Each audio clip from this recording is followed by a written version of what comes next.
Russian President Vladimir Putin launched his long-feared invasion on February 24th, 2022. The incursion soon evolved into a full-scale conflict that now has no end in sight. Despite strong support from Western countries, delays, including $60 billion worth of stalled U.S. help, is frustrating Ukrainian President Volodymyr Zelensky.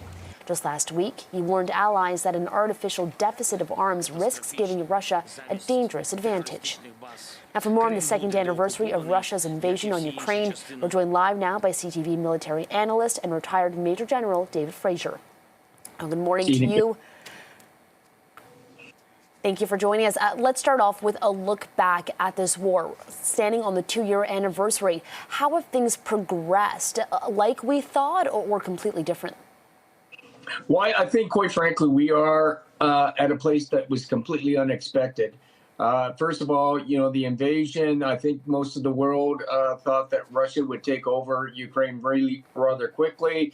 Ukraine defied that assessment and defended the country with a resilience that has inspired the world. Zelensky has come out as being one of the greatest orators of our time and pushed back on the Russians.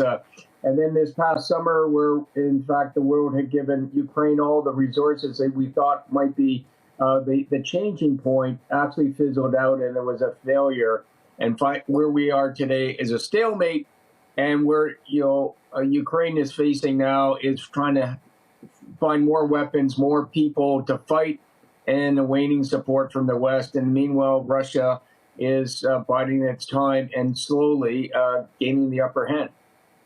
Let's talk a little bit more about that funding. Ukraine has really relied on it from its allies, not just the U.S., but Canada as well. As we're waiting for more announcements, not just from the States, but from here at home towards that military funding, talk to us a little more about how important it is when it comes to the strength of the Ukrainian forces. Well, without the Western support and the influx of even more money, like what the UK have announced recently, Ukraine doesn't have much of a hope of slowing down the Russian assault. They can't do it. They're still struggling to change their economy into a war footing and to create the manufacturing capability necessary to sustain this war. So countries like Canada are going to have to ante up an awful lot more money and equipment in the short term to ensure that Ukraine has the wherewithal to defend themselves and go on the attack. If we're looking ahead now to the future of this war going into the third year, how do you see things playing out? Do you see, if that funding comes through, a quick win for Ukraine, or do you see this stretching on for many years to come? I think this is going to stretch on for years to come. There is no such thing as a quick end to this.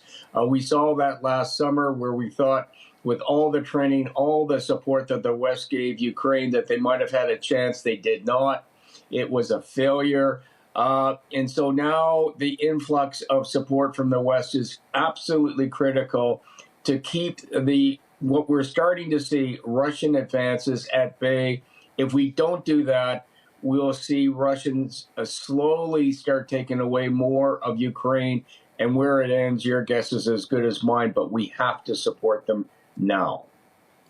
Okay, CTV military analyst and retired Major General David Fraser, thank you for joining us this morning and sharing your insights with our viewers. Eden, thank you.